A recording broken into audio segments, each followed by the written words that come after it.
Mari kita berdoa. Tuhan Yesus, Engkau adalah Alfa dan Omega, Engkau adalah yang awal dan yang akhir. Engkau adalah Allah yang kekal, Engkau adalah Allah yang maha kuasa, dan juga Engkau adalah Allah yang maha kasih. Tuhan Yesus, hanya kepadamu kami sandarkan pengharapan kami. Engkau adalah satu-satunya yang kami andalkan. Oleh sebab itu hari ini kami ingin lebih mengenal Engkau, lebih mengenal Alkitab. Segala sesuatu yang ada di Alkitab ditujukan yaitu Engkau, Tuhan Yesus. Karena itu kami ingin lebih lagi mengenal Engkau. Karena itu pimpin mulut hamba dan juga buka hati teman-teman jemaat-Mu ini, agar firman yang disampaikan hari ini, firman yang penting ini bisa tertancap di hati mereka. Ya Tuhan Yesus, juga jaga kami dari orang-orang jahat, jaga kami dari kejahatan, dan juga lepaskanlah kami dari percobaan, karena Engkaulah yang punya kerajaan, kuasa, dan kemuliaan sampai selama-lamanya. Amin. Shalom saudara. Hari ini topiknya itu sangat penting, karena ini akan membuka cara pikir kita ke seluruh Alkitab saudara. Jadi saya kompres jadi satu, yaitu tentang bayangan dan realitas. Ini adalah topik yang sangat berharga. Ini adalah topik yang sangat penting, ya. Oleh sebab itu, saya akan mulai dengan suatu ilustrasi. Ya, ini adalah bagian dari apologetik sesi 9, yaitu tentang arti perjanjian lama dalam terang perjanjian baru. Yang pertama adalah shadow and substance, bayangan dan realitas. Ya, saudara. Pada malam hari, kegelapan dunia menghalangi kemampuan kita untuk melihat apa yang ada di sekitar kita. Tetapi saudara, bayangan sering membantu kita membedakan apa yang tidak terlihat langsung oleh mata kita. Lampu jalan mungkin menghasilkan bayangan makhluk yang ada berkaki 4. Wah, kita bisa memahami. Wah, mungkin ada kucing atau anjing yang berdiri di pinggir jalan. Ya, kalau misalnya ada suatu sosok yang luar biasa besar, gagah perkasa, mungkin kita pikir adalah manusia yang berbadan besar. Ya, bayangan makhluk bersayap mungkin menunjukkan kita mungkin ada burung atau kelelawar yang terbang di atas kepala. Ya, walaupun bayangan itu tidak menunjukkan dengan jelas itu adalah apa, tapi paling enggak itu sudah menunjukkan kita kira-kira apa yang realitas di balik bayangan itu. Jadi tidak peduli bayangan apa yang kita lihat, biasanya bayangan itu memberi kita cukup informasi untuk memahami sesuatu tentang realitas di balik bayangan itu. Oh, ada yang sayap 4, yang kepak-kepak, oh kupu-kupu itu, walaupun kita belum lihat kupu-kupunya. Kalau bayangannya itu berbentuk kupu-kupu. Nah, saudara, di sini bayangan merupakan cara lain yang digunakan Tuhan untuk mengabarkan Injil suci kepada orang-orang kudus yang hidup sebelum inkarnasi Yesus Kristus. Oke, saudara, kita baca satu ayat yang penting, Kolose 2 ayat 16 sampai 17. Karena itu, janganlah seorang pun menghakimi kamu mengenai makanan dan minuman, atau mengenai hari raya, bulan baru, ataupun hari Sabat.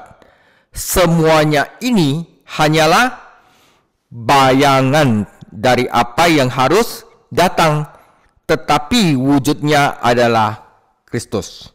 Jadi seluruh yang ada perjanjian lama, ritual, sipil maupun hukum, itu semua adalah bayangan, wujudnya adalah Yesus Kristus. Oke saudara, kira-kira ini adalah halaman pertama. Halaman kedua, realitas adalah Yesus Kristus. Perjanjian baru sering berbicara tentang umat perjanjian lama yang hidup di masa bayang-bayang, khususnya berkenaan dengan ritual-ritual dan pengorbanan-pengorbanan dalam hukum Musa. Ibrani 10 ayat 1 sampai 18. Hal-hal seperti itu seperti bayang-bayang dalam kaitannya dengan Kristus Yesus, karena di dalam diri mereka umat perjanjian lama melihat sesuatu dari apa yang akan dituntut untuk penebusan mereka. Mereka melihat lembu jantan, kambing, domba, dan hewan-hewan lain yang harus mati, yang dipersembahkan di bait suci, menunjuk kepada orang-orang bahwa harga kematian yang tinggi harus dibayar untuk menutupi dosa-dosa mereka. Oke, jadi orang-orang Israel harusnya tahu untuk tutup dosa mereka, harga kematian harus dibayar, ya. Mereka belum sepenuhnya memahami bahwa satu-satunya kematian yang dapat membayar dosa-dosa mereka adalah kematian Anak Allah yang menggantikan mereka. Tetapi mereka harusnya dalam bayang-bayang perjanjian lama mereka menyadari bahwa hidup harus diberikan untuk penebusan. Ya saudara, substansi atau realitas yang diantisipasi oleh bayang-bayang ini adalah Yesus Kristus. Dia yang kematiannya sendiri cukup untuk membayar penebusan kita. Nah saudara, hanya di dalam Yesus, bukan Yesus plus perbuatan baik kita atau Yesus plus ritual-ritual, bukan, hanya di dalam Yesus. Sola Christos. Tidak ada satupun hukum Taurat yang pernah dinyatakan sebagai tujuan akhir, tetapi diberikan untuk menunjukkan kepada kita kebutuhan kita akan Yesus Kristus dan pekerjaan yang akan Dia lakukan bagi kita. Galatia 3 ayat 23 sampai 29. Allah telah mengabarkan Injil selama berabad-abad menjelang kelahiran Yesus, tetapi di dalam Kristus Yesus Dia menggenapi apa yang telah Dia katakan selama ini, dengan menyatakan bahwa keselamatan hanya di dalam Yesus dengan sangat jelas. 1 Petrus 1 ayat 10 sampai 11. Keselamatan itulah yang diselidiki dan diteliti oleh nabi-nabi yang telah bernubuat tentang kasih karunia yang diuntukkan bagimu. Dan mereka meneliti saat yang mana dan yang bagaimana yang dimaksudkan oleh Roh Kristus yang ada di dalam mereka, yaitu Roh yang sebelumnya memberikan kesaksian tentang segala penderitaan yang akan menimpa Kristus dan tentang segala kemuliaan yang menyusul sesudah itu, saudara. Nah saudara, kita umat perjanjian baru sudah tahu dengan jelas bahwa hanya Kristus. Jangan lagi kita balik-balik ke perjanjian lama. Itu hanya untuk mempelajari bahwa Allah kita adalah Allah yang benar. Jadi saudara, sebaiknya marilah kita bersyukur bahwa kita hidup hari ini ketika kepenuhan Injil tersedia bagi semua umat Allah, saudara. Oke, nah saudara ya. Oke, saya akan mulai dengan contoh hukum dalam imamat dalam perjanjian lama. Imamat 1 ayat 2. Berbicara kepada orang Israel dan katakanlah kepada mereka, apabila seseorang di antaramu hendak mempersembahkan persembahan kepada Tuhan, haruslah persembahanmu yang kamu persembahkan itu dari ternak, yaitu dari lembu sapi atau dari kambing domba. Contoh lagi, Imamat 11 ayat 12. Segala yang tidak bersirip dan tidak bersisik di dalam air adalah kejijikan bagimu. Imamat 19 ayat 18. Janganlah engkau menuntut balas dan janganlah menaruh dendam terhadap orang-orang sebangsamu, melainkan kasihilah sesamamu manusia seperti dirimu sendiri. Akulah Tuhan. Imamat 20 ayat 9. Apabila ada seseorang yang mengutuki ayahnya atau ibunya, pastilah ia dihukum mati. Ia telah mengutuki ayahnya atau ibunya, maka darahnya tertimpa kepadanya sendiri. Contoh lain, Imamat 23 ayat 42. Di dalam pondok-pondok daun kamu harus tinggal 7 hari lamanya. Setiap orang asli di Israel haruslah tinggal di dalam pondok-pondok daun. Ini adalah contoh hukum-hukum di dalam imamat. Pertanyaannya, apakah hukum-hukum dalam perjanjian lama relevan bagi kita dalam umat perjanjian baru? Apakah Yesus meniadakan hukum Taurat? Matius 5 ayat 7. Janganlah kamu menyangka bahwa aku datang untuk meniadakan hukum Taurat atau kitab para nabi. Aku datang bukan untuk meniadakannya, melainkan untuk menggenapinya. Karena aku berkata kepadamu, sungguhnya selama sebelum lenyap langit dan bumi ini, satu iota atau satu titik pun tidak akan ditiadakan dari hukum Taurat sebelum semuanya terjadi. Karena itu, barang siapa yang meniadakan salah satu perintah hukum Taurat sekecil apapun yang paling kecil dan mengajarkannya demikian kepada orang lain, ia akan menduduki tempat yang paling rendah di dalam kerajaan surga. Tetapi siapa yang melakukannya dan mengajarkan segala perintah-perintah hukum Taurat, ia akan menduduki tempat yang tinggi di dalam kerajaan surga. Maka aku berkata kepadamu, jika hidup keagamanmu tidak lebih benar daripada hidup keagamaan ahli-ahli Taurat dan orang-orang Farisi, sesungguhnya kamu tidak akan masuk ke dalam kerajaan surga. Nah, saudara, tidak hidup di bawah hukum Taurat, ya. Saudara, kita dinyatakan benar tanpa hukum Taurat. Kita dibenarkan di hadapan Allah melalui iman kepada Yesus. Yang kita perlukan hanyalah pertobatan dan iman kepada Yesus. Ya, kenapa? Karena kita tidak bisa melakukan hukum Taurat. Kita bohong kalau kita bisa melakukan hukum Taurat, ya. Tetapi Yesus yang dengan sempurna menaati hukum Allah demi kita, yang kita perlukan adalah iman kepada Dia. Sisanya akan otomatis, ya. Nah, saudara, kita bebas dari kutukan perjanjian hukum Taurat. Nah, Yesus sudah menanggung kutukan dan membatalkan hutang kita, saudara. Ya, kalau kita mau hidup, kalau kita mau hidup kekal, kita harus melakukan semua hukum Taurat. Tetapi karena kita tidak bisa, maka Yesus harus menanggung kutukan itu, karena hanya Yesus sendiri yang dengan sempurna melakukan hukum Taurat. Oke? Karena kita tidak lagi melakukan hukum Taurat, bukan melakukan, tetapi tidak lagi terikat oleh hukum Taurat yang telah dilepaskan oleh Yesus Kristus, maka kita diberdayakan oleh Roh Kudus. Roh Kristus yang ada di dalam kita membuat kita bisa mengasihi, bisa melakukan hukum Allah, bukan karena kita, tapi Roh Kudus yang di dalam kita. Bagaimana untuk diberdayakan oleh Roh? Bagaimana punya Roh Kudus? Beriman kepada Yesus, ya. Jadi Roh Kudus akan menuliskan hukum Allah di hati kita, memberikan kita keinginan dan kemampuan untuk taat. Saudara, ritual lama digantikan. Tanda-tanda perjanjian lama memberikan jalan kepada realitas perjanjian baru tentang Kristus, ya. Jadi bukan ritual lama itu udah habis atau apa, bukan, tetapi itu udah digenapi oleh Yesus Kristus. Tetapi kita menjunjung tinggi dan memenuhi hukum di dalam Kristus. Karena kita yakin bahwa orang dibenarkan karena apa? Karena iman, bukan karena ia melakukan hukum Taurat. Jadi, adakah kita membatalkan hukum Taurat karena iman? Sama sekali tidak. Sebaliknya, kita menjunjung tinggi hukum Taurat.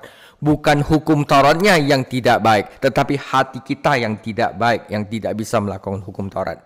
Ya, supaya tuntutan hukum Taurat itu bisa digenapi di dalam kita, kita tidak hidup menurut daging lagi. Bukan hidup menurut kemampuan kita, tetapi menurut Roh. Roma 8 ayat 4. Nah, saudara, saya ulangi lagi, tidak hidup di bawah hukum Taurat. Pertama, kita dinyatakan benar tanpa hukum Taurat. Jadi kita itu dibenarkan di hadapan Allah bukan oleh perbuatan kita, hanya melalui iman kepada Yesus yang dengan sempurna menaati hukum Allah demi kita. Bebas dari kutukan perjanjian hukum Taurat, Yesus menanggung kutukan dan membatalkan hutang kita. Kita diberdayakan oleh Roh, bukan hukum. Roh Kudus menuliskan hukum Allah di hati kita, memberikan kita keinginan dan kemampuan, hasrat dan kemampuan untuk taat. Ritual lama perjanjian baru itu digantikan. Tanda-tanda perjanjian lama memberikan jalan kepada realitas perjanjian baru tentang Kristus. Ya, tetapi kita menjunjung tinggi dan memenuhi hukum, ya, karena Roma 3:28, karena kami yakin bahwa manusia dibenarkan karena iman dan bukan karena ia melakukan hukum Taurat. Roma 3:31. Jadi apakah kami membuang hukum Taurat dengan iman ini? Sekali-sekali tidak. Sebaliknya kami justru menjunjung tinggi hukum Taurat. Roma 8:4. Supaya tuntutan hukum Taurat digenapi di dalam kita yang tidak hidup menurut daging tetapi menurut Roh. Saudara, ini pendahuluan. Oke, pendahuluan sudah selesai. Saya akan mulai dengan 3 jenis hukum perjanjian lama. Perjanjian lama ada 3 jenis hukum, saudara. Pertama itu adalah hukum ritual. Nah, hukum ritual itu adalah tanda-tanda hukum yang menunjuk kepada Kristus atau menggambarkan realitas rohani. Bayang-bayang yang menunjuk kepada realitas. Saat-saat ini, karena Yesus telah menggenapi, praktek-praktek ini dihentikan, tetapi masih dapat mengajar kita. Oke, yang kedua adalah hukum sipil. Ya, hukum negara, hukum pemerintahan, hukum perdata untuk mengatur Israel perjanjian lama. Karena dulu ada suatu bangsa yang kudus, namanya bangsa Israel, maka ada harus hukum yang mengatur mereka. Ya, nah ini adalah hukum sipil. Saat ini tidak ada negara yang merupakan bangsa yang kudus, tetapi kita dapat mempelajari prinsip-prinsip pemerintahan di hukum sipil ini. Yang ketiga adalah hukum moral, adalah sebenarnya hukum kasih, yaitu aturan-aturan untuk kasih yang kudus terhadap Tuhan dan sesama yang bekerja di segala waktu dan di segala tempat. Dan inilah perintah-perintah yang masih dapat mengarahkan kita. Ya, hukum ritual, hukum sipil, hukum moral. Kita mulai dengan hukum ritual. Hukum-hukum ritual yang telah digenapi adalah tentang kemah suci dan bait suci. Sekarang tidak ada lagi kemah suci dan bait suci. Karena apa? Karena Yesus Kristus telah berkemah bersama kita dan menjadikan kita bait suci bagi rohnya. Jadi kalau ditanya orang, mana bait suci lagi? Bait suci itu ada di dalam, kita adalah bait sucinya, dan Yesus berkemah di dalam kita. Oke? Yesus tidak berkemah di tempat-tempat buatan manusia lagi, tetapi Yesus berkemah di hati manusia yang beriman kepadanya. Dulu ada imam, apakah sekarang ada imam? Sudah. Yesus tidak berdosa, yang tidak berdosa adalah satu-satunya imam besar kita. Semua orang percaya adalah imam. Oke? Sekarang ada pengorbanan lagi. Nah, saudara, korban juga sudah dihentikan ritualnya karena Tuhan Yesus sang anak domba adalah korban terakhir. Sekarang tubuh kita adalah korban yang hidup untuk bersaksi untuk kemuliaan Tuhan Yesus. Oke, saudara, hari-hari khusus, hari Paskah, hari Sabat, buah sulung, Pentakosta, nanti hari raya trompet, hari raya penembusan dosa, hari raya pondok, dan itu adalah sudah ada yang sudah digenapi, ya. Paskah adalah hari kematian Tuhan Yesus. Sabat itu dari dulu adalah hari raya roti tak beragi. Buah sulung adalah hari kebangkitan Tuhan Yesus. Pentakosta adalah hari turunnya Roh Kudus. Nah, nanti hari raya trompet adalah hari di mana Tuhan Yesus menjemput mempelai-mempelainya. Oke? Nah, saudara, itu akan digenapi, ya. Sunat. Nah, sunat itu sudah tidak perlu lagi karena umat perjanjian baru itu dengan simbol menanggalkan manusia lama, ya, melalui penyatuan, ya, dengan kematian dan kebangkitan Yesus. Jadi kita tidak perlu sunat lagi. Itu hanya menunjuk bahwa kita harus menanggalkan manusia lama, ya, dengan penyatuan dan kebangkitan Yesus. Ya, sunat sekarang adalah sunat hati. Hati kita yang harus diganti oleh rohnya Tuhan Yesus gitu ya. Hati kita diberikan hati yang baru. Nah, dulu ada diberikan ritual. Kamu tidak boleh makan makanan yang ini adalah haram, ini adalah halal, ya. Nah, itu adalah sebenarnya adalah simbol pemisahan, ya.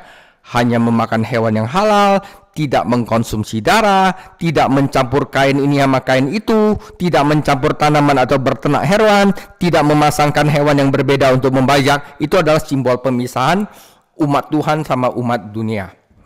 Nah, tentang hukum ragi, jamur, kurat, penyakit, keputihan, melahirkan mayat, itu adalah simbol kemurnian dan keutuhan.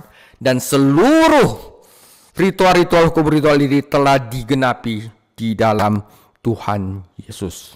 Ya, saudara. Hukum ritual telah dicabut. Markus 7 ayat 18, maka jawabnya, apakah kamu juga tidak dapat memahaminya?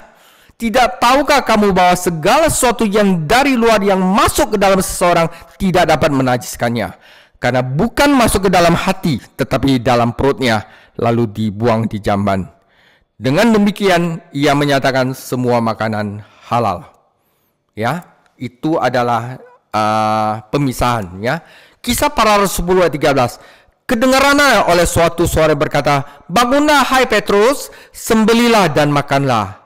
Tetapi Petrus menjawab, tidak Tuhan, tidak, sebab aku belum pernah makan sesuatu yang haram dan yang tidak tahir. Kedengaran pula untuk kedua kalinya suara yang berkata kepadanya, apa yang dinyatakan halal oleh Allah, tidak boleh engkau nyatakan haram. Saudara, apakah babi halal? Halal. Ya, apakah boleh makan babi? Boleh. Ya. Oke, Galatia 4 ayat 10. Kamu dengan teliti memelihara hari-hari tertentu, bulan-bulan, masa-masa yang tetap dan tahun-tahun dibikin ini, keramatlah itu, saudara. Itu udah digenapi Tuhan Yesus. Aku khawatir kalau susah payahku untuk kamu telah sia-sia.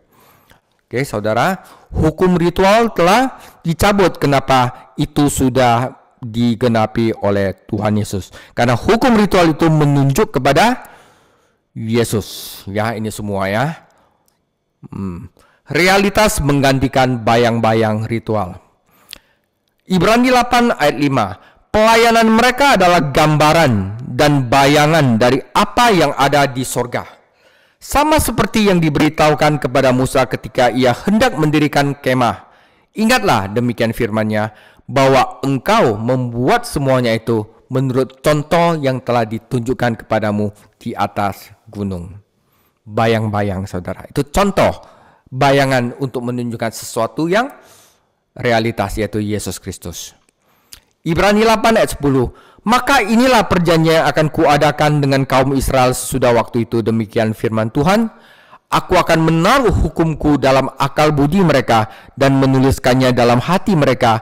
Maka aku akan menjadi Allah mereka dan mereka akan menjadi umatku. Jadi nanti pada waktunya perjanjian akan kuadakan dengan mereka adalah hukum Allah akan ditaruh dalam hati kita. Jadi hati kita itu dikendalikan oleh kuasa ilahi agar kita bisa hidup saleh. Bukan dengan kekuatan sendiri, itu akan menjadi kebenaran diri sendiri, saudara. Oke, tetapi dengan kuasa Tuhan, maka hukum itu tertancap di dalam hati kita. Ya, Kolose 2 ayat 16.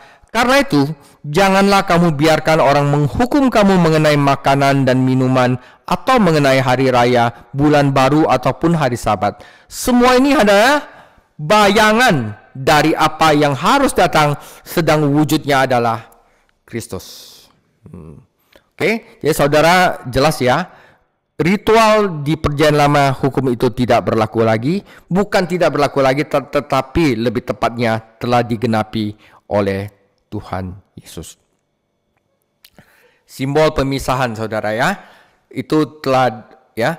Ulangan 22 ayat 9. Janganlah kau taburi kebun anggurmu dengan dua jenis benih, supaya seluruh hasil benih yang kau taburkan dan hasil kebun anggurmu jangan menjadi milik tempat kudus.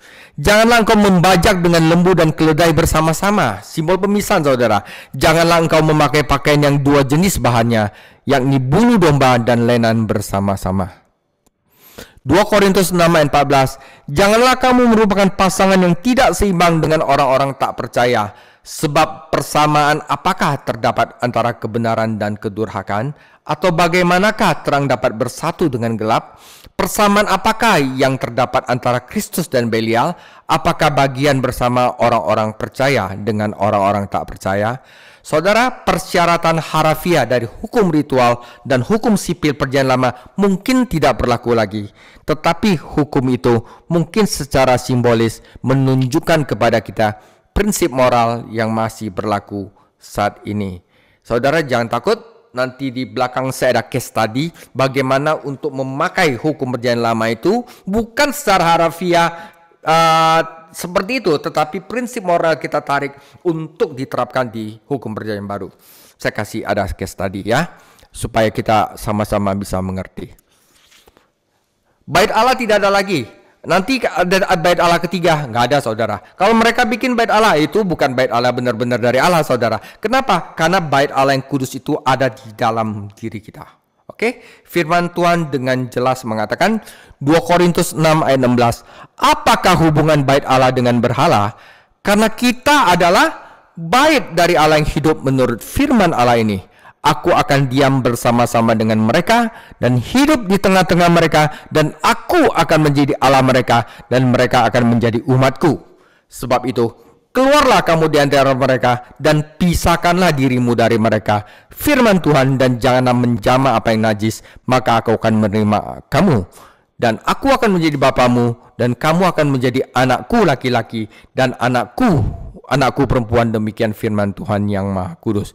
Jadi bolehkah kita hang out sama orang-orang yang istilah wah apa gitu, nggak boleh Tuhan, nggak boleh. Kita boleh berteman, tapi kita jadi pendidik gitu loh saudara. Kita nggak boleh istilahnya wah kita disuruh menginjili ya kita ikut-ikutan mereka. Jangan saudara. Kita harus menjadi garam dunia, tetapi garam itu tidak boleh kehilangan asinnya ya. Kalau menjadi tawar, apa gunanya lagi? Lebih baik dibuang saja. Nah, itu sebabnya ini bait Allah juga sudah digenapi. Kita adalah bait Allah yang kudus, di mana Yesus Kristus tinggal di dalam kita.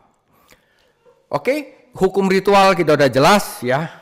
Nah, sekarang ada 3 jenis hukum perjanjian lama. Yang kedua adalah hukum sipil. Hukum sipil adalah hukum yang harus ada karena negara Israel waktu itu ada, saudara ya. Adalah hukum negara untuk mengatur Israel perjanjian lama. Saat ini tidak ada negara yang merupakan bangsa yang kudus, ya, tetapi kita dapat mempelajari prinsip-prinsip pemerintahan di sini, ya, hukum sipil. Contohnya, hukum keselamatan harus bikin pagar di sekitar atap. Lembu jantan yang kejam bagaimana kita beresinnya.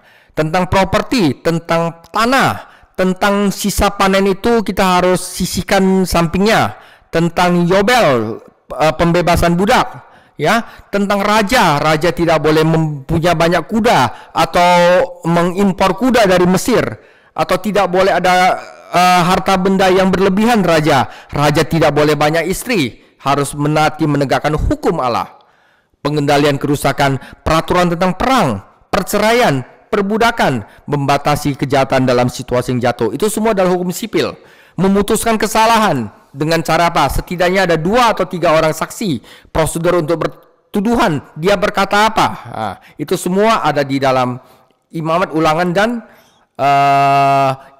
Ulangan dan satu lagi adalah ya, dan tentang hukuman dan restitusi, tentang pengasingan, orang-orang itu harus diusir, tentang eksekusi, hukuman mati, itu juga merupakan hukum sipil. Karena sekarang tidak ada lagi umat Allah yang kudus, maka hukum ini juga tidak berlaku lagi, tetapi masih bisa kita pelajari untuk belajar untuk pemerintahan, ya saudara. Kalau misalnya ini masih berlaku, ya saudara, itu kalau kamu misalnya ketahuan apa, kamu harus hukum mati saudara, menurut hukum Musa, tapi kan tidak, oke? Nah, nanti kira-kira seperti ini adalah hukum sipil. Bangsa suci yang baru. Bangsa suci yang lama perjanjian itu adalah Israel lama ya saudara ya, yang masih di bawah hukum Tuhan, satu bangsa dengan satu tanah. Bangsa suci perjanjian baru adalah gereja. Banyak bangsa yang tinggal di banyak negeri, ya. Saudara, seperti hukum Tuhan tidak memerintah orang Babel, orang Assyria, orang apa, sama. Gereja juga tidak memerintah bangsa tertentu dan menghukum pelaku kejahatan yang tidak bergereja. Oke. Gereja mengajarkan hukum-hukum Tuhan kepada orang-orang Kristen yang mengaku dosa dan menegur dosa.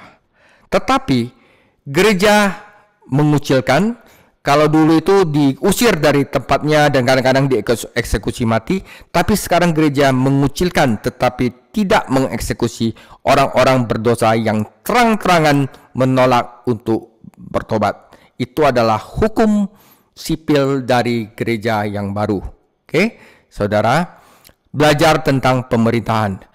Bangsa, budaya, dan era yang berbeda tidak terikat oleh rincian peraturan sipil perjanjian lama Tuhan untuk bangsa Yahudi dalam budaya yang sebagian besar perdesaan sebelum Kristus.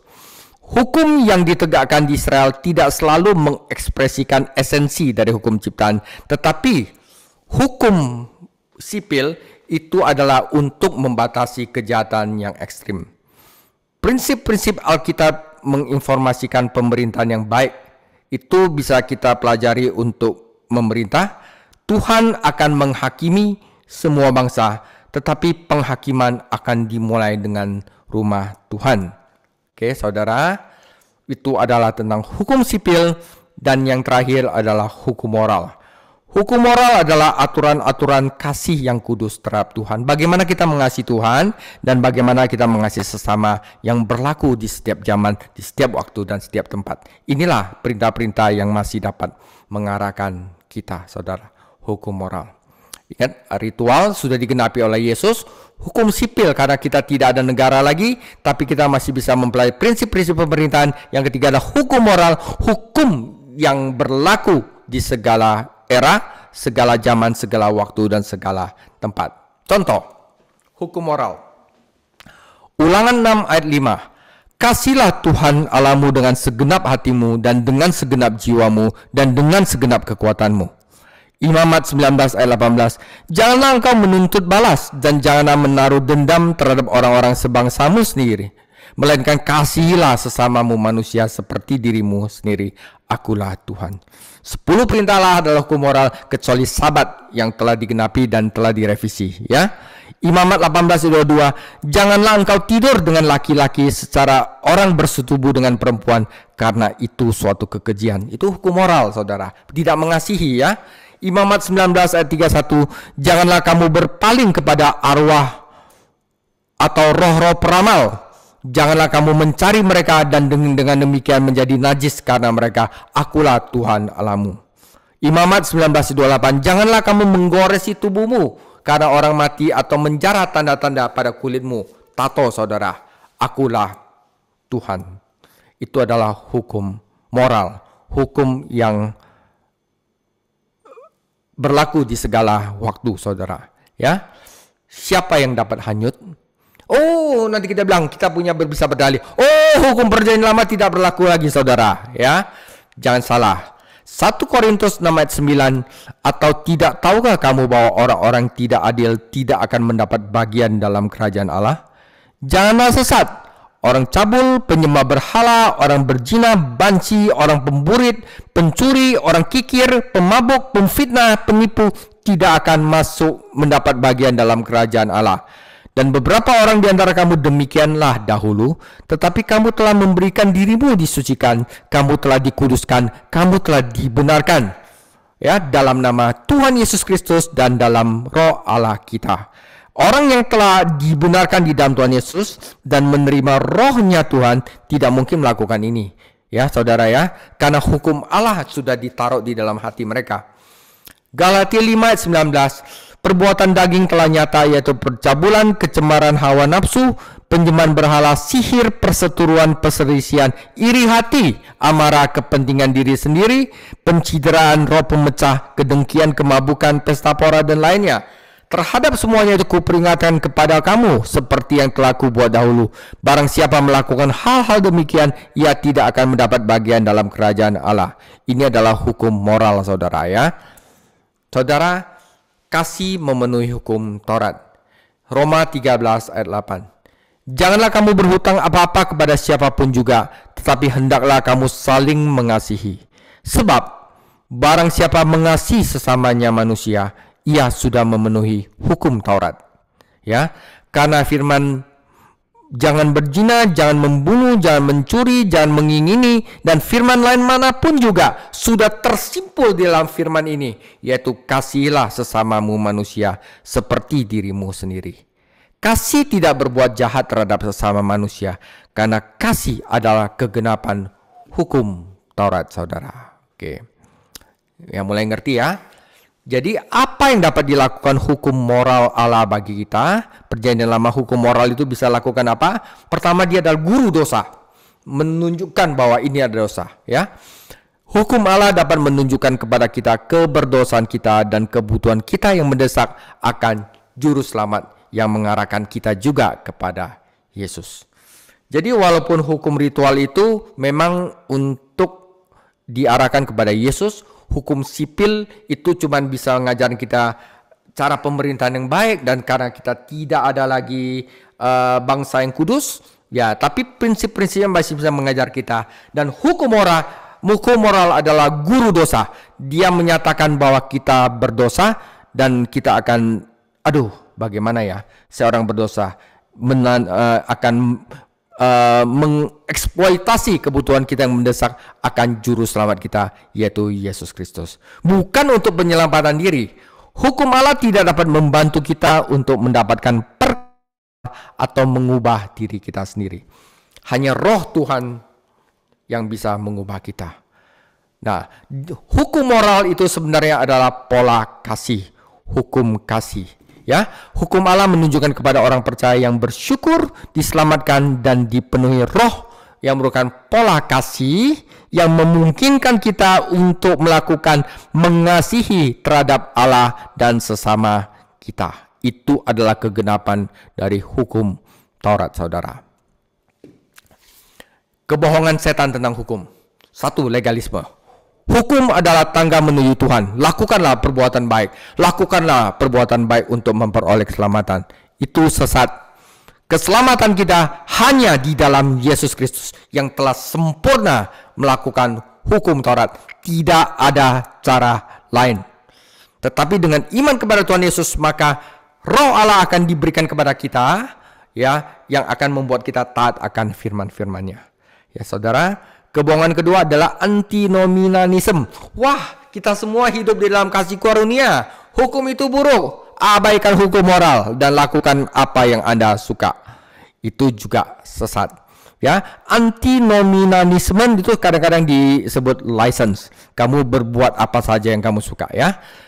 Ada yang sedang ritualisme, fokus kepada detail seremonial, harus begini, harus begitu. Bukan. Harusnya fokus kita bukan kepada itu, tetapi kepada Yesus Kristus. Pelajari karakternya, pelajari kasihnya. Ya, fokus kita harus kepada Kristus atau Roh Kudus atau kepada kasih, bukan pada detail seremonial. Semuanya itu ritual telah digenapi oleh Tuhan Yesus. Agama sipil.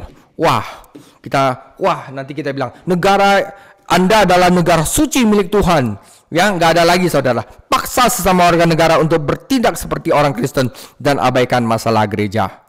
Oke, jadi jangan agama dijadiin sesuatu yang sipil, saudara, ya, saudara.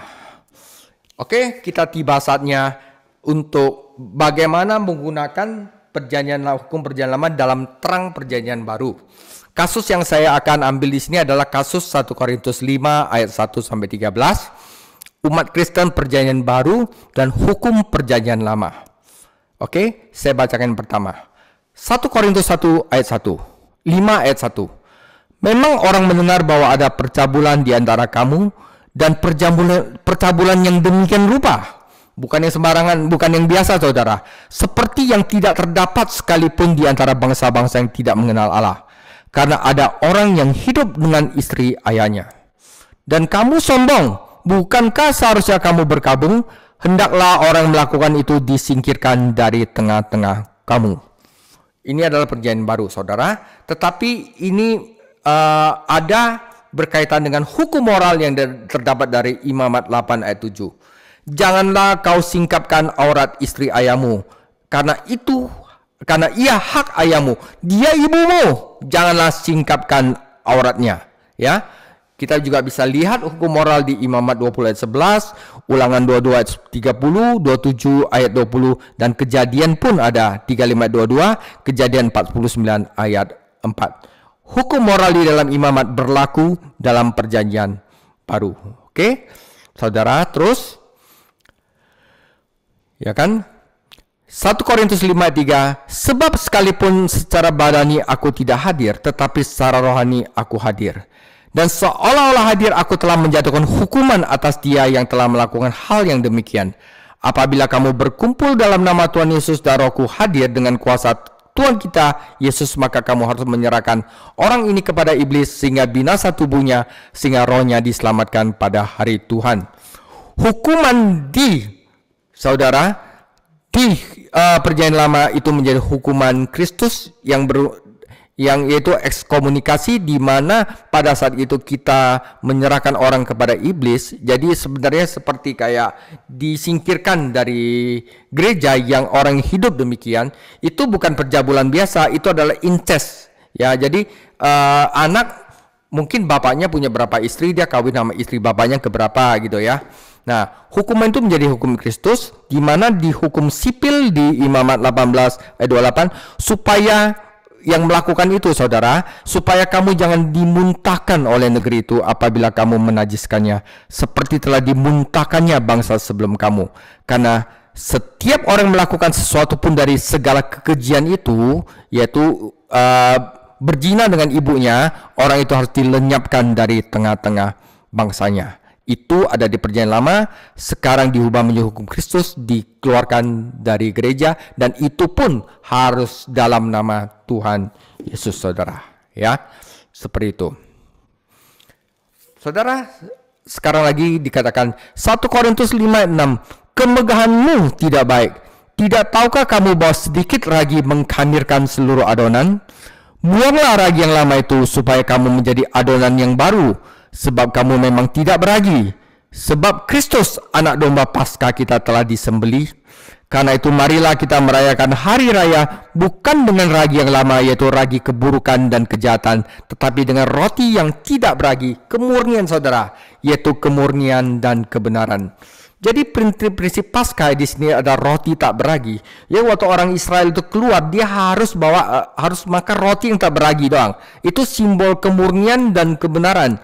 Jadi hukum ritual di sini, ya saudara, hukum ritual yang ada di dalam Perjanjian Lama itu dapat diterapkan dalam realitas simbol yang lebih dalam tentang simbol kemurnian dan kebenaran. Artinya gereja tidak boleh ada ragi yang lama. Orang yang bersalah kita boleh secara empat mata tegur dia. Kalau dia mendengarkan kita sudah memenangkan dia.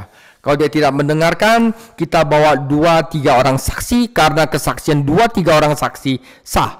Kalau memang dia tidak mendengarkan lagi, beritahukan kepada semua jemaat. Kalau dia semua jemaat dia tidak bertobat lagi, maka anggaplah dia bukan saudara, ya. Jadi ritual roti tak beragi ini diterapkan karena gereja itu tidak boleh ada ragi yang lama, yaitu keburukan dan kejahatan. Kenapa? Karena ragi yang lama itu dapat mengkhamirkan seluruh adonan. Dia akan mempengaruhi seluruh gereja. Itu adalah cara penerapan hukum ritual yang kepada umat Kristen Perjanjian Baru, saudara. Oke? Kita lanjutkan, ya. Kenapa? Hukum ritual juga ada simbol pemisahan, ya. Oke. 1 Korintus 5:9, dalam suratku telah kutulis kepadamu supaya kamu jangan bergaul dengan orang-orang cabul. Yang kumaksud bukanlah semua orang cabul dunia ini, atau semua orang kikir, atau penipu, atau penyembah berhala. Sebab jika demikian kamu harus meninggalkan dunia ini. Jadi bukan dengan orang luar, tetapi aku menulis kepadamu supaya kamu jangan bergaul dengan seorang pun yang menyebut dirinya saudara, jika ia melakukan percabulan atau keserakan atau penyembah berhala, pencerca, pemabuk atau penipu. Janganlah kamu makan bersama-sama dengan orang semacam itu. Itu adalah di mana hukum ritual ada simbol pemisahan. Janganlah membajak dengan 2 jenis hewan. Janganlah kamu makan makanan ikan yang tidak bersirip, segala macam. Janganlah kamu memakai baju yang berbulu dan yang kaulenan. Itu adalah simbol pemisahan yang diterapkan dalam umat Kristen Perjanjian Baru adalah hindari saudara. Saudara bukan yang sekali berbuat dosa, ya, kita harus ampuni dan untuk memanggilnya untuk bertobat. Hindari saudara yang terus-menerus berbuat dosa, menikmati dosanya dan tidak mau bertobat dari dosanya. Ya, itu adalah yang ke-11. Dan yang terakhir adalah umat Kristen Perjanjian Baru dan hukum Perjanjian Lama ayat 12-13. Sebab apakah urusanku dengan menghakimi orang luar? Bukankah kamu harus menghakimi mereka yang ada di dalam jemaat?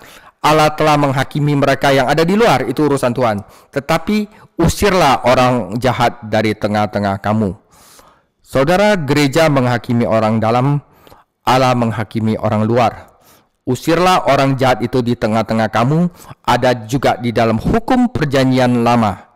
Ulangan 13 ayat 4, 17 ayat 7, 17 ayat 12, 21 ayat 21, 22 ayat 21, 22 dan 24. Hukum sipil dulu yang ada di dalam hukum sipil Israel, ya, yang suruh dieksekusi orang itu. Jadi pengucilan dari gereja, yaitu bangsa kudus perjanjian baru, menggantikan eksekusi dalam hukum sipil Israel, yaitu bangsa kudus perjanjian lama. Saudara, kira-kira itu cara kita melihat dan memakai hukum yang ada di dalam perjanjian lama untuk umat perjanjian baru. Oke, saudara, hukum Kristus adalah gini: karena sunat atau tidak bersunat tidak ada artinya lagi, tetapi menaati hukum-hukum Allah. Tidak berada di dalam luar hukum Allah, tetapi di bawah hukum Kristus, hukum kasih, saudara, yang sudah ada di dalam diri kita. Pikulah beban satu sama lain dan demikian penuhi hukum Kristus. Yakobus 2:8, akan tetapi jika kamu menjalankan hukum utama yang tertulis dalam kitab suci, kasihilah sesamamu manusia seperti dirimu sendiri, kamu berbuat baik. Saudara, kita bisa melakukan itu karena Yesus Kristus sudah mengenapi hukum ritual, ya, hukum sipil yang masih bisa prinsipnya kita belajar, hukum moral yang telah ditancapkan di dalam hati kita karena kita beriman kepada Tuhan Yesus. Ya, karena itu yang kita penting sekarang adalah bertobat dan beriman kepada Tuhan Yesus. Oh, saya harus melakukan iman itu otomatis. Kenapa? Karena Tuhan akan menaruh hukumnya di dalam batin kita yang membuat kita taat kepadanya. Ya, dipimpin oleh Roh, bukan oleh kekuatan kita. Dengan sepenuh hati akan kita menaati Yesus. Ya, ini adalah satu ayat yang penting sekali. Ini adalah covenant teologi, saudara, ya. Yeremia 31 ayat 31 sampai 33. Sesungguhnya akan datang waktunya, demikian firman Tuhan, aku akan mengadakan perjanjian baru dengan kaum Israel dan kaum Yehuda. Bukan seperti perjanjian yang telah kuadakan dengan nenek moyang mereka pada waktu aku memegang tangan mereka untuk membawa mereka keluar dari tanah Mesir. Perjanjianku itu telah mereka ingkari, meskipun aku menjadi Tuhan yang berkuasa atas mereka, demikian firman Tuhan. Jadi nubuatan tentang Yesus ada di dalam kita, ya. Tetapi beginilah perjanjian yang akan kuadakan dengan kaum Israel sudah waktu itu, demikian firman Tuhan, bahwa aku akan menaruh Tauratku dalam batin mereka dan menuliskannya dalam hati mereka, maka aku akan menjadi Allah mereka dan mereka akan menjadi umatku, saudara.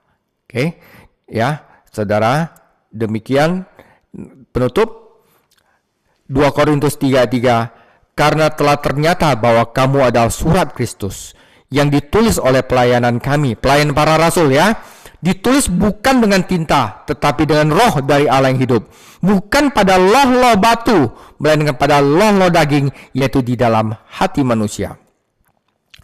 Saudara, kita itu beruntung. Selain pengalaman yang lebih lengkap akan Roh Kudus, orang-orang kudus perjanjian baru memiliki kelebihan dibandingkan orang-orang kudus perjanjian lama, karena kita dapat melihat dengan lengkap pekerjaan keselamatan, God's plan of salvation, dengan lebih jelas daripada mereka yang hidup sebelum Kristus. Ya, marilah kita bersyukur atas hal ini. Juga bersyukur kita memiliki wahyu Allah yang lengkap, firman para rasul yang menunjukkan kepada kita bagaimana memahami tindakan-tindakan Tuhan dalam sejarah dan perjanjian lama. Semoga kita dengan tekun lagi mempelajari tulisan-tulisan para rasul, ya, agar kita dapat mengenal Kristus dengan benar. Saudara, semoga hal ini membuka pikiran kita tentang perjanjian lama dan juga tentang perjanjian baru. Tuhan Yesus memberkati.